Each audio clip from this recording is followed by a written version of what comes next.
இப்போ இந்த யூடியூப்ல வந்து நம்ம ஒரு பெரிய அளவுல வரணும், ஒரு பெரிய ஒரு செலிபிரிட்டி அந்த ரேஞ்சுக்கு நீங்க வரணும் அப்படின்னு நீங்க நினைச்சீங்க அப்படின்னா உங்களோட 3ஆம் வீடை பாருங்க. உங்களோட 3ஆம் அதிபதி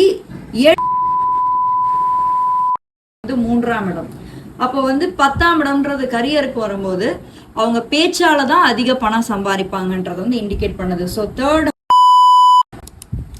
காலச்சக்கரத்தின் 3ஆம் வீடு எதை சொல்லும் அப்படின்றத பத்தி தான் இந்த வீடியோல நம்ம பார்க்க போறோம்.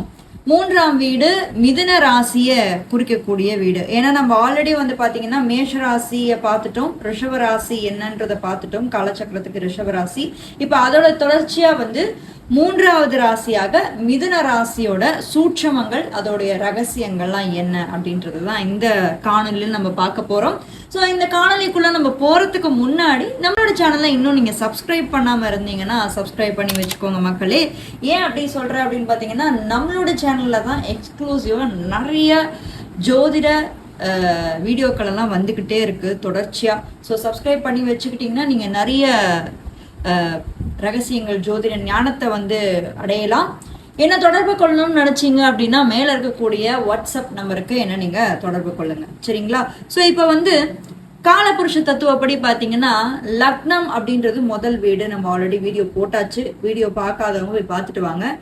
அதுல இருந்து 3ஆம் வீடு லக்னத்துல இருந்து 1, 2, 3 எதை குறிக்குது அப்படின்னு பாத்தீங்கன்னா ஒரு மனிதனுடைய தைரியத்தையும் வீரியத்தையும் குறிக்கக்கூடியது. அதாவது இது ஹவுஸ் ஆஃப் கரேஜ் அப்படின்னு சொல்லுவாங்க.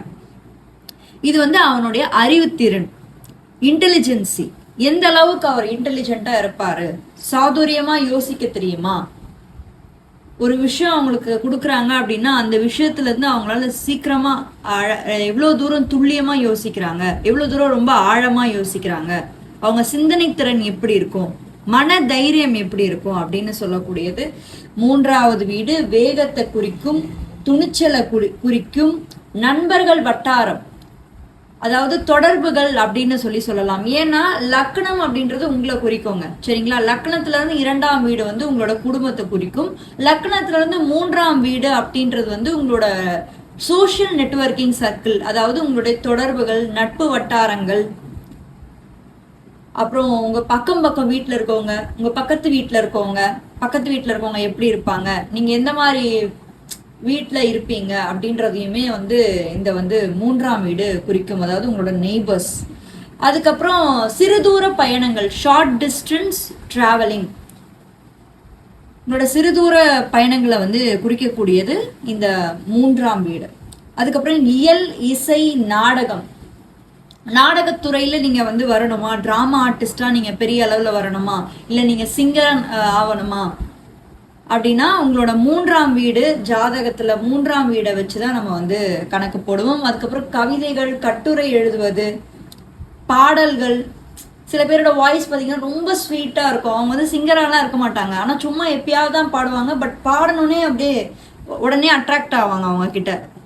ஸோ அந்த 3ஆம் வீடு தான் இந்த மாதிரி மேஜிக் எல்லாமே பண்ணும் இந்த மாதிரி, சரிங்களா? அதுக்கப்புறம் காம சுகம், ஏன்னா 3ஆம் வீடு நான் ஆல்ரெடி சொல்லிட்டேன் இல்லையா, 3ஆம் வீடு ஒரு மனிதனோட தைரிய வீரிய ஸ்தானத்தை குறிக்கக்கூடிய வீடு அப்படின்னா அப்ப கணவன் மனைவிக்கு இருக்கக்கூடிய அந்த வீரியம் எப்படி இருக்கும், இந்த சுகம் எப்படி இருக்கும், செக்ஷுவல் லைஃப் எப்படி இருக்கும் அப்படின்னு சொல்லக்கூடியது 3ஆம் வீடு, சரிங்களா? ஸோ இப்போ இந்த 3ஆம் வீடுக்கு ஏகப்பட்ட சூட்சமங்களும் ஏகப்பட்ட ரகசியங்களுமே வந்து இருக்குங்க. அப்போ ஒரு மனிதனோட ஜாதகத்துல வந்து 3ஆம் வீடுன்றது மிக முக்கியமான ஒரு விஷயமா வந்து மாறுது. அதுவும் இல்லாம இந்த 3ஆம் வீடு அப்படின்னு பாத்தீங்கன்னா அது உபச்சய ஸ்தானம். ஸோ காலங்கள் செல்ல தான் அந்த வீட்டோட ஸ்ட்ரென்த் வந்து உங்களுக்கு வந்து உயர்ந்துகிட்டே இருக்கும். ஏன்னா உபச்சய ஸ்தானங்கள் அப்படின்றது வந்து பாத்தீங்கன்னா லேட் ஆக தான் அதோட பலன்கள் வந்து அதிகமாகுது அப்படின்ற மாதிரி நூல்கள்ல வந்து சொல்லப்படுது.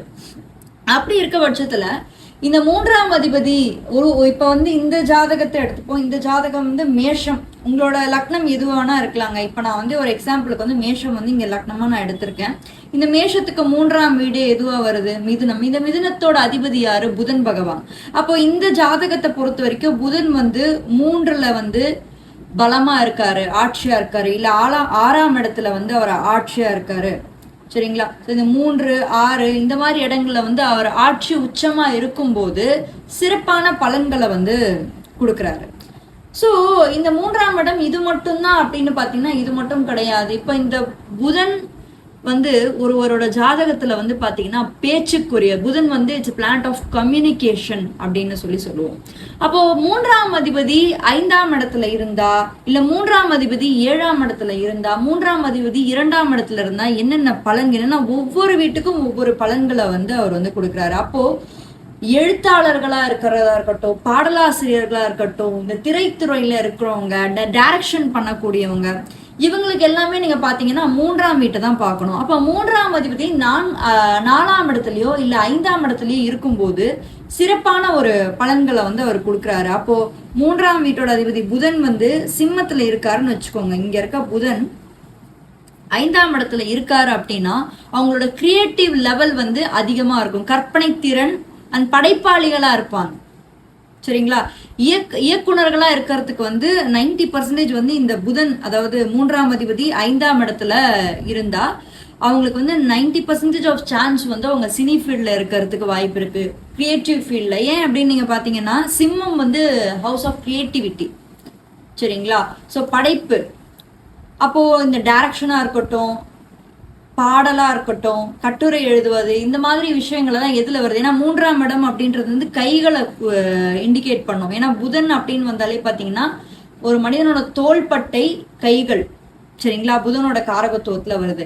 அப்ப வந்து இந்த எழுத்தாளர்களுக்கு எல்லாமே கைகளும் அந்த அப்புறம் அவங்களோட கற்பனை திறன், இந்த விஷயம் தான் ரொம்ப முக்கியம் இல்லையா? ஸோ அப்ப 3, 5 தொடர்பு வரும்போது அவங்க வந்து இந்த சினிமா துறையில வந்து பெரிய அளவுல வந்து சாதிக்கிறதுக்கு உண்டான வாய்ப்புகள் வந்து ஏற்படுத்தி கொடுக்குது. அதுக்கப்புறம் இந்த share market, trading, marketing, sales. இப்ப இந்த யூடியூபே எடுத்துக்கோங்களேன். இப்ப இந்த யூடியூப்ல வந்து நம்ம ஒரு பெரிய அளவுல வரணும், ஒரு பெரிய ஒரு செலிபிரிட்டி அந்த ரேஞ்சுக்கு நீங்க வரணும் அப்படின்னு நீங்க நினைச்சீங்க அப்படின்னா உங்களோட 3ஆம் வீடை பாருங்க. உங்களோட 3ஆம் அதிபதி 7ஆம் இடத்தோட சம்பந்தப்படுறாரா? இப்போ 3ஆம் அதிபதி புதன் வந்து 7ஆம் இடத்துல இருக்கும்போது அவங்க வந்து பாத்தீங்கன்னா கம்யூனிகேஷன் மூலயமா, அதாவது தன்னுடைய பேச்சின் மூலயமா வந்து பணம் சம்பாதிக்கிறதுக்கு அதிகமான வாய்ப்பு இருக்கு. ஏன்னா அவங்களுக்கு இந்த கிரியேட்டிவ் ஸ்கில்ஸ் வந்து அதிகமா இருக்கும். சரிங்களா? இந்த ஆன்லைன் பிளாட்ஃபார்ம்ல பிசினஸ் பண்றது இதெல்லாமே அவங்களுக்கு வந்து ரொம்ப ஈஸியா வரக்கூடிய ஒரு விஷயம். ஏன்னா 3ஆம் இடம் அப்படின்றது ஹாபிஸ் அண்ட் டேலண்ட்ஸ் அப்படின்னு சொல்லுவாங்க. ஏன்னா உப்பச்சிய ஸ்தானம் அப்படின்றதுனால இது நாட்கள் கடக்க தான் அதோடைய பலன்கள் வந்து நம்மளுக்கு கிடைக்கும். அப்போ 3ஆம் அதிபதி 7ஆம் இடத்துல அமரும் போது ஆன்லைன் பிளாட்ஃபார்ம்ல அவங்க வராங்க. இப்போ இன்டர்நெட்ல வந்து பாத்தீங்கன்னா இன்ஸ்டாகிராம் இருக்கு, யூடியூப் இருக்கு, ஏகப்பட்ட விஷயங்கள் இருக்கு இல்லைங்களா? ஸோ இந்த மாதிரி விஷயங்கள் அவங்களால ஜெயிக்க முடியுமா? அவங்களோட கிரியேட்டிவ் ஸ்கில்ஸை காட்ட முடியுமானா நிச்சயமா காட்ட முடியும். ஏன்னா புதன் அப்படின்னாலே கம்யூனிகேஷன். 7ஆம் இடம் வந்து சுக்கிரனோட வீடு. ஸோ இது வந்து பாத்தீங்கன்னா புதன் பிளஸ் சுக்கிரன் காம்பினேஷன் வரும். ஸோ இப்போ புதனும் இங்க இருந்து சுக்கிரனும் இதே வீட்டில் அமரும் போது அவங்க இந்த ஆன்லைன் பிளாட்ஃபார்முக்கு வந்தாங்கன்னா நிச்சயமா வந்து அவங்க லைஃப்ல வந்து ஒரு பெரிய இடத்துக்கு வந்து மூவ் பண்ணலாம். ஏன் செலிபிரிட்டியா கூட அவங்களால ஆக முடியும். ஏன்னா இது வந்து காலச்சக்கரத்துக்கு வந்து இது 7ஆம் வீடு. 7ஆம் வீடுன்றது வந்து சமுதாயம், சொசைட்டி. சரிங்களா? சொசைட்டியோட தொடர்புல இருக்கக்கூடிய விஷயம். பிளஸ் இந்த 3ஆம் வீடு அப்படின்றது பாத்தீங்கன்னா கம்யூனிகேஷன். சரிங்களா? So communication. அப்போ இது ரெண்டுமே சேரும்போது என்ன ஆகும்? ஆட்டோமேட்டிக்கா வந்து இந்த மாதிரி துறைகள்ல அவங்க இருந்து சாதிக்கிறதுக்கு வாய்ப்பு இருக்கு.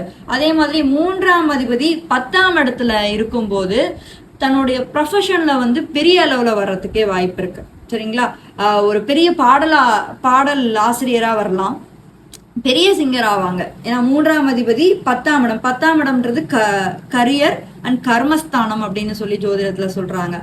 அப்ப வந்து அவங்க ஒரு பெரிய பாடலாசிரியராவோ இல்ல வந்து பேச்சாளர், பெரிய ஒரு பேச்சாளரா வரத்துக்கே வாய்ப்பு இருக்கு. ஏன்னா 3ஆம் இடம் வந்து ஸ்பீச் கூட வரும், த்ரோட், அதாவது உங்க தொண்டை பகுதி வந்து 3ஆம் இடம். அப்போ வந்து 10ஆம் இடம்ன்றது கரியருக்கு வரும்போது அவங்க பேச்சால தான் அதிக பணம் சம்பாதிப்பாங்கன்றத வந்து இண்டிகேட் பண்ணுது. So 3rd house going to the 10th house வந்து பிகெஸ்ட் ராஜயோகா மாதிரி கணக்குல வருது. ஸோ இந்த வீடியோ உங்களுக்கு பிடிச்சிருந்ததுன்னா ஒரு லைக் பண்ணுங்க, கமெண்ட் பண்ணுங்க. உங்களோட ஹாரோஸ்கோப்ல வந்து 3ஆம் அதிபதி எங்க இருக்காருன்னு கண்டுபிடிச்சீங்கன்னா கமெண்ட் செக்ஷன்ல வந்து சொல்லுங்க. டவுட்ஸ் எதா இருந்தாலும் கமெண்ட் செக்ஷன்ல வந்து கேளுங்க மக்களே. ஸோ நீங்க என்னோட மற்ற வீடியோவை பார்க்கல அப்படின்னாலும் மற்ற வீடியோவை போய் பாருங்க, டைம் வேஸ்ட் பண்ணாம போய் பாருங்க.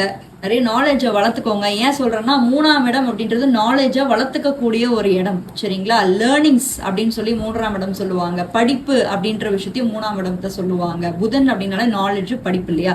ஸோ உங்களோட நாலேஜை வளர்த்துக்கோங்க, ஜோதிட நாலேஜை வளர்த்துக்கோங்க. நன்றி, வணக்கம்.